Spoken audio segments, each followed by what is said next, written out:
Good morning, KW Prosperity. It is Matt and Mary Beth with you here. It's April 22nd. How are you today, Mary Beth? I'm doing good. I'm doing good. I was just sharing with you that I've made a commitment to the 15 things to get out of a rut in 30 days with Ben Kinney. Ben Kinney's got this mentoring, the Ben Kinney Company mentoring, leadership mentoring. So I've just made that commitment. No cost to it. You're just committing yourself to some activities. And yesterday I worked out for the first time in a long time, Oh, like squats and lunges, and I'm sore. So made you feel good, but now you're sore today. it's okay. It's a good sore. It is. It's the same, with business for some agents. If you haven't used those muscles in a little while, maybe you've taken the last 30 days to Mhm. regroup or, first bunker in and make sure that your family was okay. And Mhm. now is going to be the time to get back into the business gym. Yep. And so it's definitely a little rusty. I definitely could not do 1 minute planks yet. And I just know and I intend that next week I'll be doing 2 minute planks. So Well, it's I trust that you will next week. yeah, I'll keep you posted. So as we dive now, we're back into the MREA. So on our session on Monday, we really kind of set the table and did an introductory course for what we're going to be going into. Today, we're going to be covering really more the fundamentals, which are pages 35 to 46. So we'll be talking about natural ability versus achievement ceilings, the 3 Ls, 4 stages of growth. So really things that you're going to hear us talk about over the next couple of weeks. We'll be starting to identify today. And And we want to encourage everybody to get your red book out. yep. If you don't have one, I would encourage maybe ordering one. We might have some at the office if you can arrange with Lisa to exchange one or pick up one. That would be great. But most of us have one, and so I would just encourage you to use it, to write in it, take some notes, highlight some of the things that just kind of catch your ear, because we are going to be going through it similarly like we did with the shift. Yep. And so you will really read this book with us over the next couple of weeks. Absolutely. Now, what's different from the shift book is, and what I liked about the shift book is there was a quote at the beginning of every chapter. So there's no quote in here. However, as I was reading this section over again, it made me think of the quote that Gary has said numerous times: success is simple, not easy. So ultimately, he's laying the the groundwork for all the interviews that he went on top agents with, and really to be able to put this book together. So, he was finding that success leaves clues. And I think that ultimately is one of the first passages here on page 36, where he talks about the Tony Robbins book that he read, and the 4 passages that he really liked. And the first one was that long ago he said, "I realized that success leaves clues." Passage 2, he highlighted that actions are the source of all results. That's right. Discovering exactly and specifically what people do to produce a specific result is called modeling. And then number 3, modeling is the pathway to excellence. And then last but not least, number 4, to model excellence, you should be a detective, someone who asks a lot of questions and tracks down all the clues to what produces excellence. Building from the successes of others is one of the fundamental aspects of most learning. That's right. So to kind of summarize Yeah, those, we take a look at it. Passage 1 is success leaves clues. Others have lived before us. There's no need to recreate the wheel. yeah, Then you say passage 2, the actions are the source of all results, is that we have to actually take action. yep, So do it, just do it. And then modeling is the pathway to excellence. Movers and shakers, model for people all the time. And then 4 being ask great questions. yep. And there's actually a book out there. I believe it's Ask Great Questions or something like that. I just posted it, or somebody Yeah, just posted and tagged me in it. yeah, I know what you're talking about. Yeah. The Um, art of asking great questions. yes, and that is a big thing, art of asking great questions and being a good listener, as we kind of take into account what we learned in the last book with Shift, that kind of carries over to here. So where we're going with passage 1, 2, 3, and 4 is ultimately saying, I'm looking at page 37 now, which is ultimately or figure one, which business has a more stable foundation, the Hmm. ones that's built on models or the one that's built on creativity. Um, and one of the things that Gary writes is that the trick to getting the most out of our creativity is always to start with a set of proven foundational models for success. Hmm. Once we find success with our initial models, we can then allow for creative thinking. So really to summarize that, you want to fully implement the systems and the models first, and then innovate second. People, what I think happens in one of my notes that I wrote at the bottom of the page, Mary Beth, I wrote, don't let boredom drive you to get creative. That's Because a right. lot of times when we get bored doing the same thing and the repetition day after day, we're like, let's spice it up a bit. Let's try this. Let's do that. And that's not the way you should go. Actually, when you get to that point, you should really start feeling super successful, because that is the sign of success. Mhm. That success is boring. It's a routine, habits. And so we think it's going to be look like this fancy lifestyle to be super successful. And yet it's how we use our time. And it literally is doing the same activity time on task over time. And Yeah. so Well, I like how he ends. it's very boring. Yeah, and as he says on page 38, in fact, it may make things appear so simple it feels like cheating. Right. Powerful models usually feel that way. That's right. And so when we look at that triangle, Mhm. it says, models and then creativity.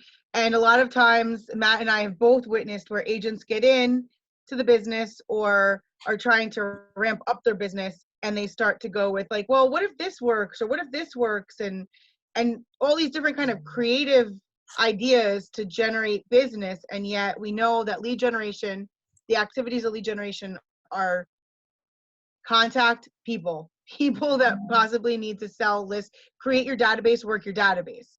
And so when agents think that they can do the get rich quick thing with the real estate, that's when they're looking at the creative as the foundation of their business. And not to say that there have not been some people that have gone that route and have found success in it, but that is definitely an exception. Hands down, models to then creativity. Because what happens is, in a time like this where there is a shift and all the extras get taken away and we get down to the bare bones, Yeah. what survives is the models.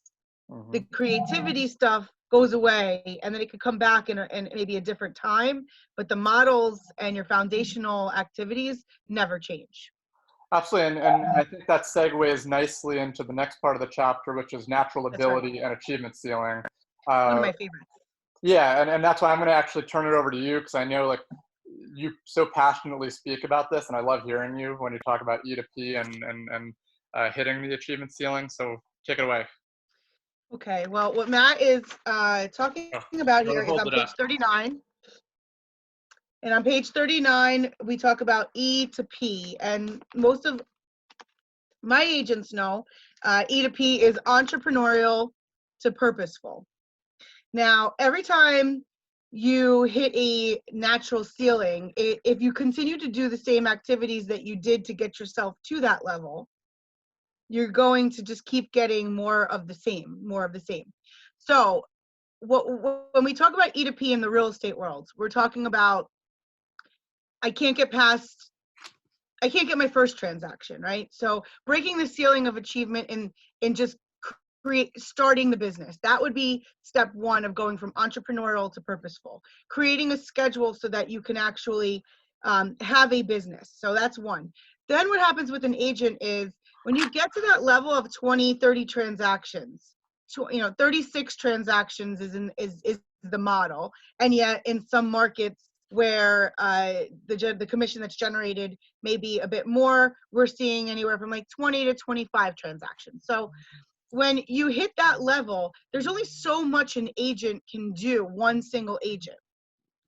And a real typical conversation we have around the E to P conversation is that at that point, at 20, 30 transactions, you're going to start losing business because you're not able to maintain the business. Customer service starts to go, or you're not able to stay committed to lead generating for a new business. You kind of put that to the back burner, and then your business is kind of like this. And so breaking through that ceiling, that natural ceiling of achievement, would be going from that 20, 30 transactions to potentially 50 transactions. Mhm. You're going to need a person. And so hiring an assistant is a very typical conversation we have when we're talking with agents about going from E to P. You've gotten yourself so far just through your energy, your style, your charisma, your natural abilities. Now, in order to break that ceiling and take you to the next level, you're going to have to add something. And it's usually going to be either people or systems. Now, the first thing you want to do is you want to add systems, because systems takes no money. It just takes time and commitment to your plan. When you get to the level where you kind of have your systems in place, or you just really aren't a systems person and you know you want to hire to your weakness, you go and you hire somebody that can complement you and can break that ceiling. And guys, it may just be a coach. Mhm. For many of us, it is getting into a coaching relationship. MAPS, which is our coaching arm for Keller Williams, is a really powerful coaching program with super qualified coaches. And so that may be what takes you to that next level. I want you to think about one thing though. When you reach that new level, it's like a new bottom level, right? Mhm. So you now are looking to get to the next level. And so then that journey, you are now at a new E. So when you go to E to P, your P then, when you break through, becomes now a new E, and you're going to keep growing. Well, and you're always asking, how do I break through? Like every time you get to that Absolutely. feeling, it's like, how do I break through? So then you have to tweak and figure out what you need to change in your model, whether it's finding leverage or whatever the case might be to get to that through the ceiling. Absolutely. I take it to something not real estate related. Uh, the weight. Mhm. Losing weight. And a lot of us, losing weight or gaining weight for some has been a struggle through for my entire life, the losing weight, right? I know that if we just watch what we eat and we stop eating after 7 and we add water to the diet, we're going to lose our natural 10 pounds. At that point, we're going to plateau. And at that point, you're going to have to start to incorporate exercise. Then maybe you start doing walking, and then you maybe lose another 5 pounds, or you start toning. And then you get to another level where you're like, I'm plateauing again. And maybe the next step is to hire a personal trainer or to start doing some weightlifting, or potentially change the way you're eating so that you cut out fats or carbs or whatnot. So there, anything in life you can put to this model of entrepreneurial to purposeful. And Mary Beth, I just want to cut in for a second because I think one thing that I do like that Gary says, and I want to make a point in this, is he writes, typically the bigger the model, the further you can ride it before hitting a ceiling. And when I look at that quote, it reminds me of, and you were the one who really taught me this, was the law of the lid, uh, which was the John Maxwell book, The 24 Irrefutable Laws of Leadership, 21. which I think is on your office bookshelf. Yeah. It, Um, it, it's actually, I have a bookshelf here too. It's up there as well. 21 Irrefutable Laws of Leadership. Actually, John Maxwell also wrote a Keller Williams edition. okay. Yeah, it's pretty interesting. Let's check that out. Mhm. Um, and with the law of the lid, essentially what you're saying is that you can only be as successful as the people around you. And ultimately, if you're working in an office where the highest producer is 5 million or 10 million or 15 million, you're probably only going to be able to build a business up to 15, 5, 10, 15 million because those are the models that they know how to teach. So you Well, want to put yourself in a big world to be able to fit the big model.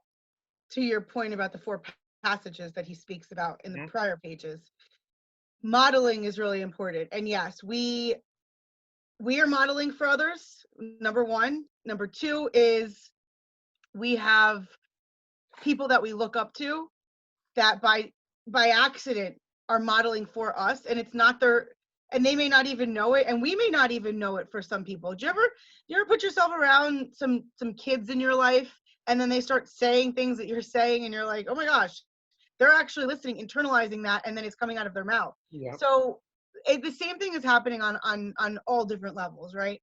So when we're in an environment and what we see possible, is, wow, I can get to 36 transactions. Wow, Hmm. that's big. Then that is big. And if you're in an environment, and in our office, which we're very blessed to have a team that does 250 transactions a year, so we know that anything is possible. Yep. And we're in a company, this was a big stretch also. We're in a company that our top organization is bringing in $24.5 million in commissions. Hmm. Okay, so that's huge, because when I first started in the industry, we're talking about 3 million in GCI was like, wow. Yep. 10 million in GCI was the new ceiling. It was like a few years ago. Wow. And now we're seeing groups of organizations do almost 25 million in GCI. They're Yep. constantly breaking that ceiling, which then internally I'm looking at as somebody inside of that fishbowl, Yep. saying that is possible because I know people who do it. And can do it. Yeah. So it just opens up our world. So I would encourage everybody out there, personal and business, are you in the right environment? And I'm not saying change your spouse or change your house or even change your company. It's just put your DNA on it and see what you can do to make your environment align with the person you need to be, so that you ensure that your dreams happen. Yeah. So with that, as we're now talking about some of the foundational elements, Gary talks about how when he was interviewing top agents, he first thought that there were going to be 8 core issues that were going to be written in this book, and then he whittled it down to 5, and then he actually whittled it down even further to 3. So ultimately, the 3 most important things for a real estate agent, they're the 3 L's, and you're going to hear us talk about this a lot throughout the entire book. Mm-hmm. It's leads, listings, and leverage. That's right. And the first thing that Gary says about the 3 L's is that if you don't think you're in the lead generation business, you're wrong. Ultimately, regardless, everyone has 2 jobs: their chosen profession and lead generation. And as we talked about yesterday or Monday, whatever day it was, um, this book is written for entrepreneurs. It's written for people who of any businesses. So whether you're a doctor, a lawyer, any type of business, you have two jobs: your profession and lead generation. Right.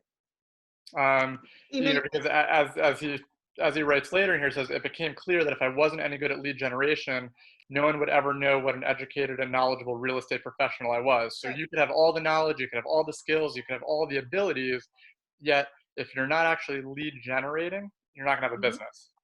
That's right. And take it to a painter, take it to a nail salon, a doctor, dentist. If they have the best service and the best product, which is their service, and nobody knows about it, and their business won't build. It may build on word of on referral and word of mouth. And agents, if you're out there and you're relying on your clients to be word of mouth and your referral, that is never going to amount to the big business that you're looking for. You're going Yep. to have to purposely go out there and ask for it. Yep. No, And I know absolutely. we're in a time of pandemic, which I understand we want to be sensitive, guys. So that is one thing I do want to keep being mindful of, is be sensitive. Lead generation does not mean that I am selling you a house over the phone, or I am forcing you to come meet with me Yep. on a Zoom buyer consultation. Lead generation is creating a relationship and connecting with somebody so that when they are ready and they raise their hand, whether it be today, 2 months from now, 10 years from now, they will choose you as their real estate resource. Yep. And that is lead generation. You have to be completely committed to the process of Yep. lead generation and not expect to see from the phone calls you make today a transaction tomorrow. It's a business. You're working the business. Absolutely. So that's what he touches on in lead generation. That's number 1. Number 2 is listings, and he writes that a highly productive Right. individual can personally obtain 15 to 25 seller listings per month. Um, and essentially, that same agent would be hard pressed to sell homes to 7 or 8 buyers during that time. So um, the other thing to that is, for every one listing you have, if you market it properly, you should yield 1 buyer from that. That's right. And I came from the old school, the broker that said to me, well, she used to always say to me, you got to have 4 appointments a week or get worried. You better freak out if you don't have 4 appointments. And appointments would be showing buyers, going on a listing appointment, hosting an open house. And if I didn't have an appointment, it was go knock on doors or go put yourself at a fair or something to get in the way of people, right? But her big thing was, you can't sell 10 houses to buyers on the weekend, but you can sell 10 listings. Yep. So if you're really truly looking to create a business, a most efficient and productive business to yield the most profit, and that should be why we get into business, for profit. No other reason. You can tell me that you want to get into business and just because you like helping people, and at the end of the day, the reason that you could be a nonprofit as well, and that would suffice that. But the reason you get into business is for profit, and making lots of profit is what we want to see, because then you have the opportunity to give. And make no mistake that listings is the name of the game. It always has been. There used to be a class. One of my Staten Island agents, Doug Frank, wrote it. List to last. Right. So list to last is it's what our business is. So listings. Absolutely. And buyers want listings, sellers want listings. Everyone wants listings. And well, that's the product. Yeah. Well, we're gonna. That is the product. The product is the house that's for sale. So if we're not comfortable with going after our product so that we could represent our product, what business are we in? Well, exactly, and we're going to talk a little bit more about that later in this book. I was just looking ahead, pages 97 to 106. They talk about the 80-20 principle in relation to lead generation, listings, and then the leverage piece. But so now that we talk about lead gen and listings, the third piece to all of this is leverage. So once you have the leads, you've got the listings, you're building your business, and you hit that ceiling of achievement, you may need to look at the leverage piece. And let's talk about what leverage looks like while the leads and the listings. Like, what is leverage? People say, oh, yeah, I need leverage. What is leverage? What is leverage to an agent who's lead generating and focusing on lead generating for listings? Leverage is tracking your stuff in a pipeline.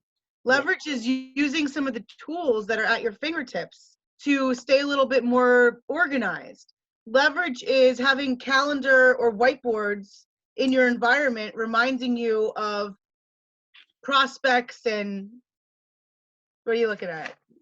Leverage can be divided into 3 categories: people, system, and tools. So the things that you were saying, basically, systems, whether it's the spreadsheets, whether it's the tools, whether it's whatever, but it's broken down to who's going to do it, how will they do it, and what will they do it with. So the people, the systems, and the tools. That's right. And so I just don't want people thinking you have to go out and hire somebody. Leverage could be just setting yourself up that you are your own admin and you have systems around certain hours of your schedule that you do follow up on sellers, that you send marketing reports to sellers, that you set up your searches on your mobile app for your buyer clients. Yep. There are things that you can do to keep yourself leveraged. The other thing is using, if you're a Keller Williams agent, if you're not using command to leverage you, I urge you to get on those Thursday tech calls and get into all the different Facebook groups that are out there so that you can really utilize all the tools that are inside of your command. Because just the way that we depend on this cell phone for our life, we should be depending on command to organize and help us run our business. And we'll be getting more into the leverage piece as we get into the organizational model a little bit later on in the book.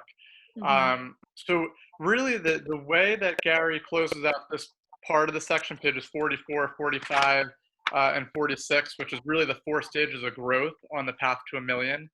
And really this is going to be what we're going to cover over the next couple of weeks. It's to think $1 million, which is what we'll be covering over the next couple of days, earn $1 million, net $1 million, and then receive $1 million. So if you can think $1 million, you've cleared the path to then earn $1 million, which will then get you to net $1 million and then receive $1 million. And for those of you that want to, build a 7-level business. And all of the things that we've been talking about the last couple of weeks, the one consistent theme, mindset. Yep. The thinking part.